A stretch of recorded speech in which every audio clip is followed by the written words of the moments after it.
জ্বলছে দেশ, মরছে মানুষ, অন্তরালে ওরা কারা? দৈনিক কালের কণ্ঠ। যাত্রাবাড়িতে পুলিশের সামনে আগুন দেয়া হয় বাসে। ঘটনাস্থলে পুলিশ উপস্থিত থাকলেও হামলাকারীদের গ্রেফতার না করে নীরব দর্শকের ভূমিকা পালন করে। শীর্ষ নিউজ, পেট্রোল বোমা সহ আওয়ামী লীগ নেতার ভাতিজা আটক। আটক আজিমুদ্দিন, ফেনী পৌর আওয়ামী লীগের সাধারণ সম্পাদক আব্দুল করিমের ভাতিজা ও ফরিদ আহমেদের ছেলে। প্রথম আলো, বাসে আগুনের চেষ্টা, ছাত্রলীগের 3 নেতাকর্মী আটক। দৈনিক ইনকিলাব, নরসিংদীর মুরাদনগর পুলিশ ক্যাম্পে বোমা মারতে গিয়ে আওয়ামী লীগ কর্মী গ্রেফতার। টেকনাফ নিউজ, আওয়ামী লীগ কার্যালয়ের পাশে বোমা বিস্ফোরণ, ছাত্রলীগ কর্মী আটক। বাংলা নিউজ 24, পটকা মেরে আতঙ্ক ছড়ানোয় ছাত্রলীগের 2 কর্মী আটক। বাংলাদেশ প্রতিদিন, বাসে আগুন দিতে গিয়ে 3 ছাত্রলীগ নেতা আটক। RTNN, রেল স্টেশনে ককটেল হামলার ঘটনায় 2 ছাত্রলীগ কর্মী আটক।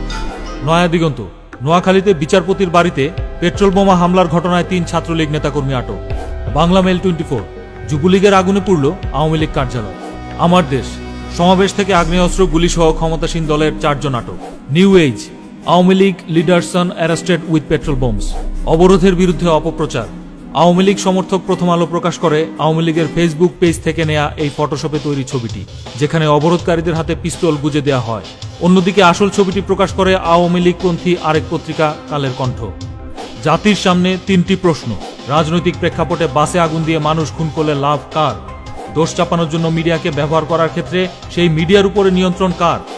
বাসে আগুন দিয়ে মানুষ খুনের ঐতিহ্য কোন দলের? বাট আপনি তো জানেন স্যার, মানে গান পাউডার দিয়ে এটা গান পাউডার দিয়ে মানুষ কারা জড়িত ছিল ওই স্যার? ব্যক্তি আছে সেটা নাম কি স্যার? নানো কাজল এরা শেখ হাসিনা শত চেষ্টা করেও মিথ্যা দিয়ে সত্যকে ঢেকে রাখতে পারবে না। সত্য জানুন, জেগে উঠুন, গর্জে উঠুন।